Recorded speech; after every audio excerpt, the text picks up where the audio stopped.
Hi guys.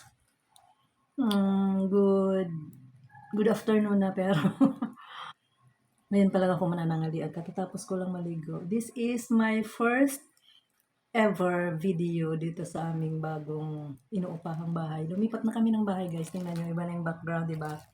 Ayan na yung pintuan namin. Ayan yung cabinet namin dun sa kabila. Yung TV, hindi pa nakakabit.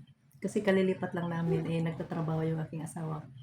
Tingnan yung mga anak, mga busy sila. So, pag may time lang, siguro pag Saturday, makabit yung TV. Yan. Tapos, ayan, wala pang kurtina.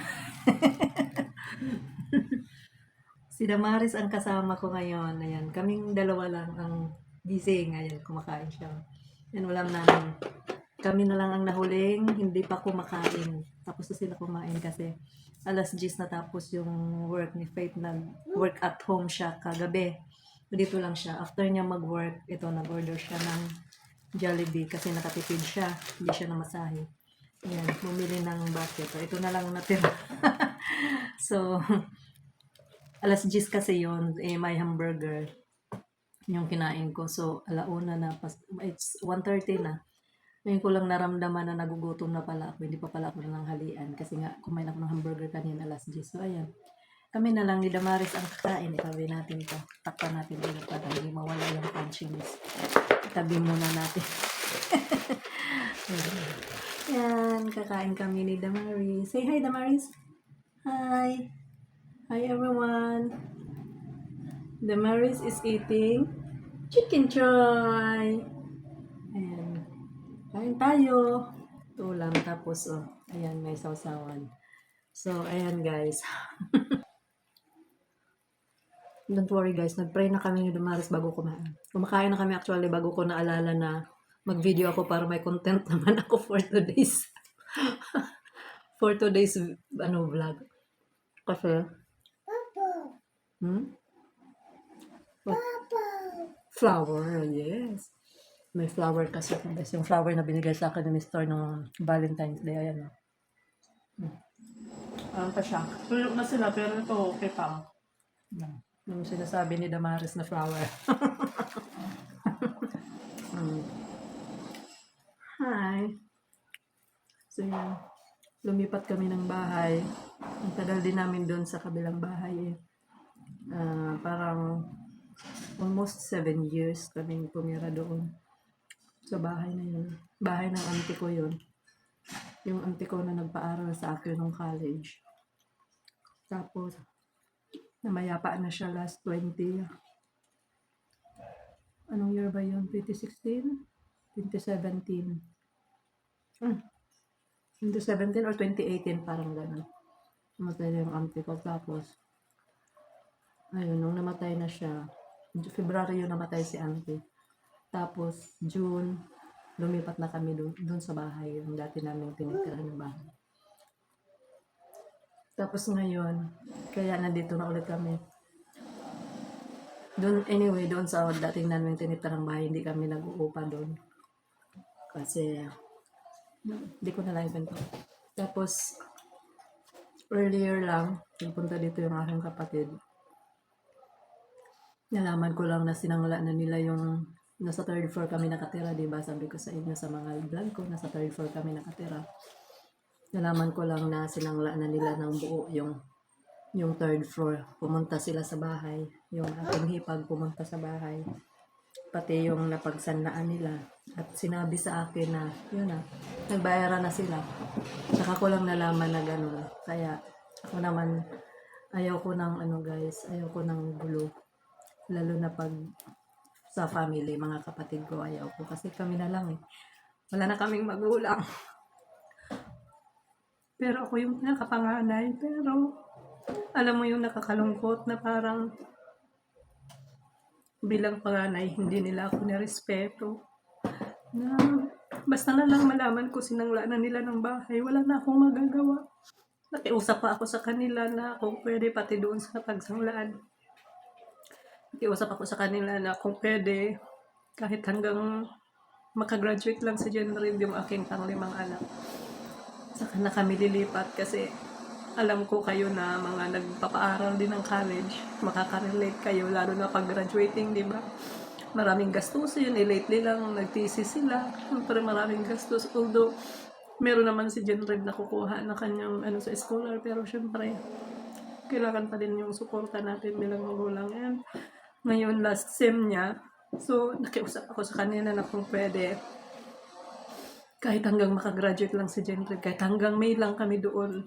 Kaso siyempre nagbitaw na ng pera yung napagsanglaan, and siyempre hindi sila papayag na yung pera nila ay hindi kikita. Kasi pag nandun pa ako, siyempre hindi ako mag-uupa, nandun ako eh. Hindi sila pumayag, hindi nila ako pinagbigyan na hanggang ano. Alam mo yon, yung nakakalungkot. Kahit yung asawa ko nalulungkot siya na para sa akin. Ito iba kong kapatid. Hindi man lang nila ako pinagbigyan, di ba? Na sana kahit hanggang June lang, sana hanggang yung pakiusap ko hanggang makagraduate lang sana si Jenred. Doon muna kami titira para at least kahit papano hindi kami masyadong mahirapan.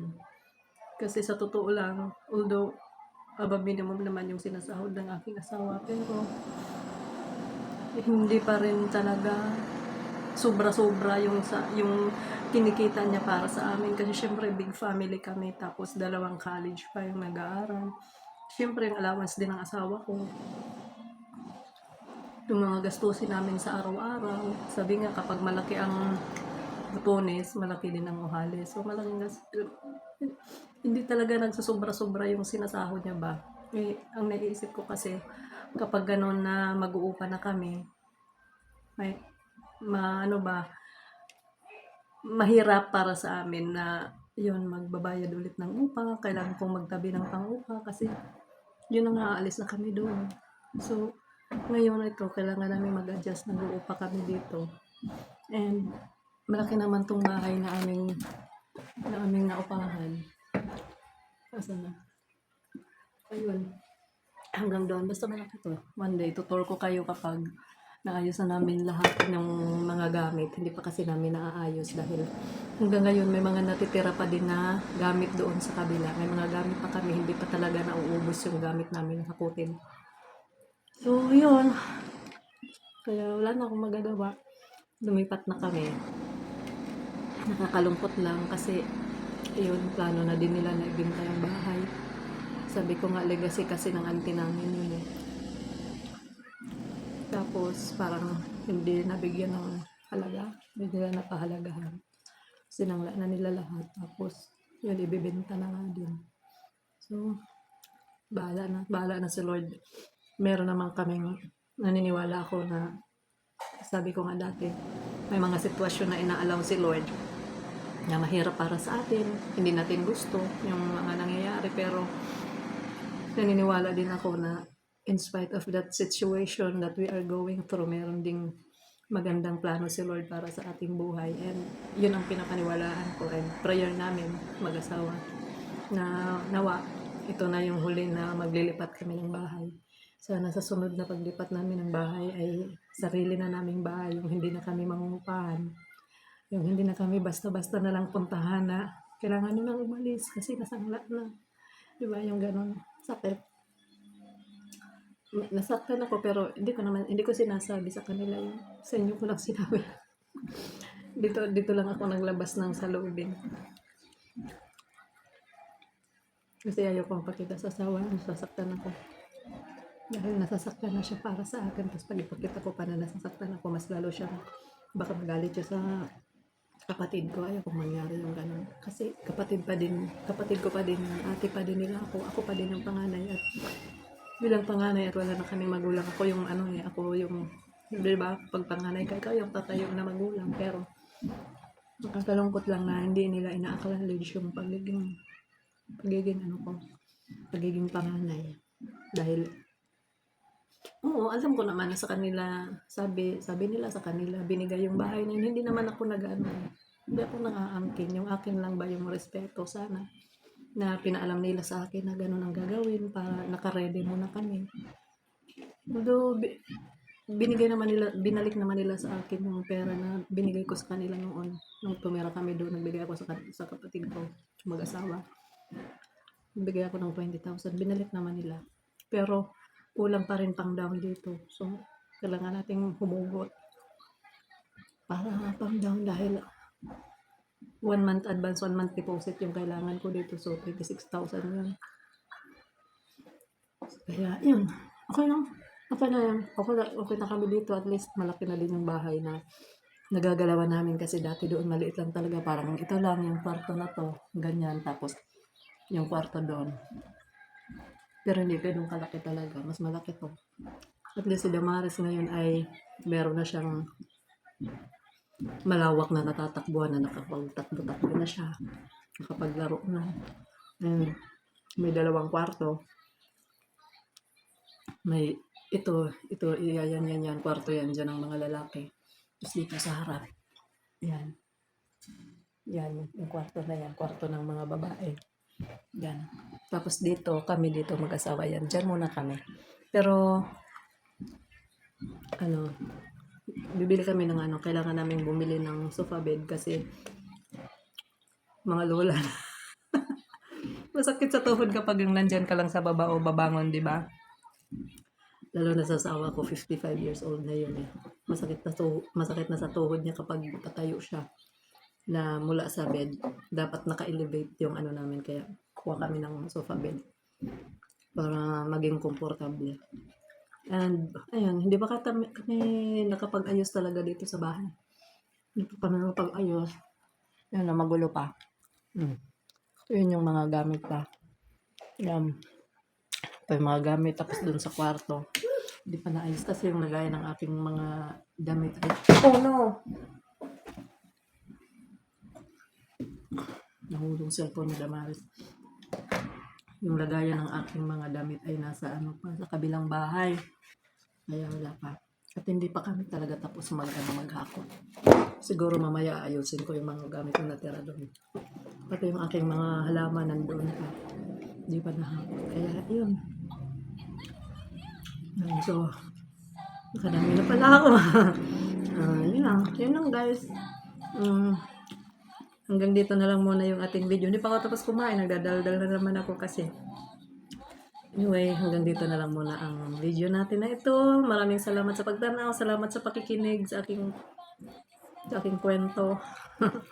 Thank you for watching guys. God bless you. Maging lang tayo. Maging blessing na lang tayo sa iba. Maging blessing tayo sa iba. Maging blessing tayo sa ating pamilya. To everyone. Maging blessing tayo sa lahat. Do good. Kasi the grace of God is always sufficient for us. And yan naman ang pinanghahawakan din natin na hindi tayo pababayaan, hindi tayo iiwan ng Lord. Ano naman yung sitwasyon natin. Good man yan, bad man yan. Magiging maayos din ang lahat. Bye-bye. God bless. Tapusin ko na yung aking kain. Salamat sa pagtanaw. God bless you.